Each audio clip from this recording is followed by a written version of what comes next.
Hello, I'm Hilary's brother. One of the many things we have in common, aside from the giant fluffy beard, is that she was pathologically incapable of brevity. And unfortunately, this is also true for me. So although I'll do my best, since you've all been very gracious to hear so many people speak, I can't guarantee anything.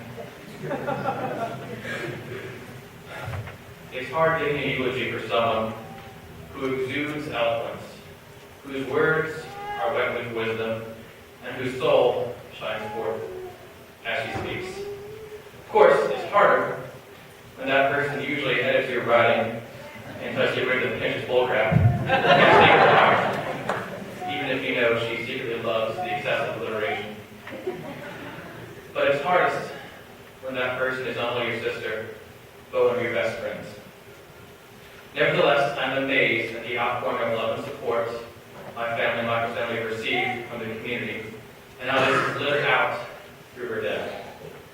Whether through the newspaper writing a piece commemorating her life, the community center agreeing to host this event, which is, I think, beyond what the fire marshal wants, but we can keep that a secret. Or the Barcelona Symphony dedicating their biggest performance to her. It is truly humbling to be standing here to honor someone who is herself held in such high honor by so many. Although I could enumerate her multifarious accomplishments, she didn't touch the world because of what she did, but because of who she was. She was a teacher, a friend, a co-worker, a random stranger who saved your puppy dog or kitty cat, a community leader, a social activist, a fan of chocolate cookie dough, a philanthropist, a daughter, a wife. But to me, she was, first and foremost, my sister and my best friend. And this is why I loved her. I loved her for her obsessive love of husky dogs, her unquenchable thirst for knowledge, whether that means pondering the secrets of the universe or just learning about random obscure British comedians. Her love of checking things off to-do lists, which she did very frequently. And her ability to compose a multi-paragraph parenthetical tangent that is longer than most people's emails. Nonetheless, I feel like capturing the elusive essence of Hilary is like trying to fight your own teeth. So since I can't capture her essence, I thought I'd share it with you through her own words.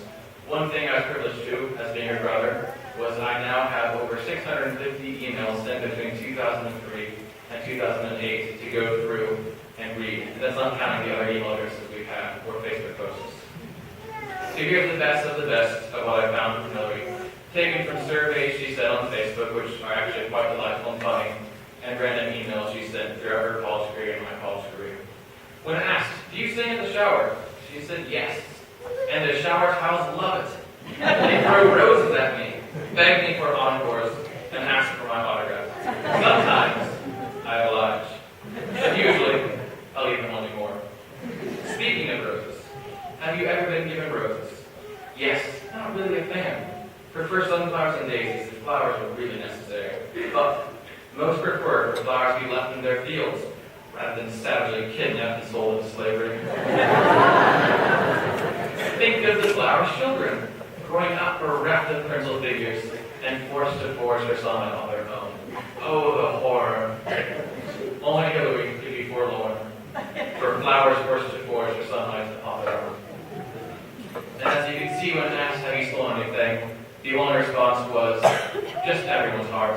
And a few monumental and geological wonders here and there. Speaking of stealing hearts, when asked, "Do you believe in love at first sight?" she said, "Absolutely not. Love should not be something you fall into like a fit. It should be a habit you cultivate." Ironically, not only a year later, she not only fell into the pit, but cultivated that habit when she met Toby. So here's what she wrote a month after meeting him, so I started falling in love, after recovering from her first illness in 2011. "Toby reminded me that you can make life worth living, whether by transferring Westboro Baptist Church's hateful protests into positive demonstrations of love, or admiring the stars in the silence of the night. Whether standing with those whose lives have been harmed by corporate exploitation, or bowling a turkey so that your friend has to do turkey days." It's kind of this, by the way, I don't know. Toby made me glad that I survived this summer. and I have suffered again in order for the price of meeting him. But for Hilary, love is not merely a feeling. It's a verb. It's something you do. And it wasn't just confined to romantic relationships, but to each and every person to whom she had the pleasure of meeting.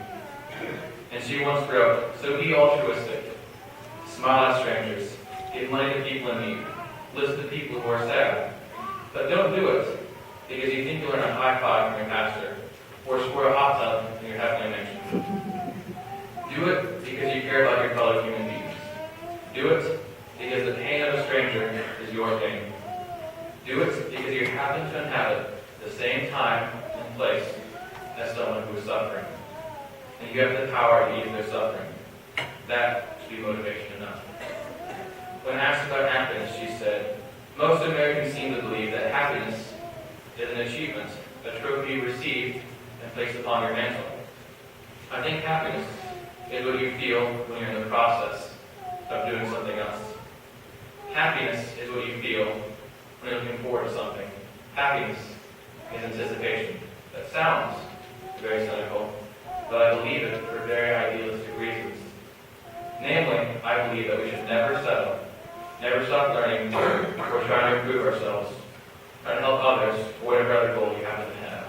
I don't think you can be stagnant and happy. Incidentally, this is why I think we should gather all the Hilary quotes and make a book comparing her quotes to Anne Frank's, make a game of who said which, Hilary and Anne. So I'll conclude with a quote of hers, and a quote she once sent me in about 2006 about living life.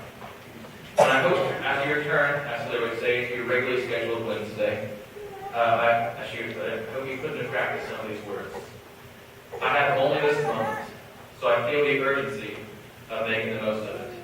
That means making the most of the relationships that I have.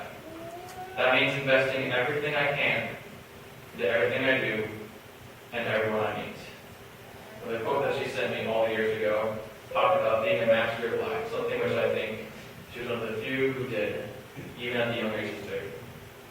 The master in the art of living makes little distinction between her work and her play, her labor and her leisure, her mind and her body, her information and her recreation, her love and her religion.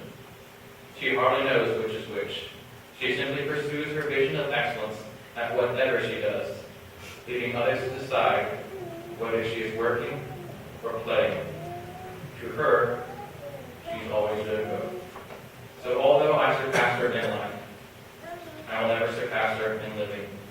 But in honor of her life, I'll never stop striving. I'll make it my goal to invest everything I can into everything I do and everyone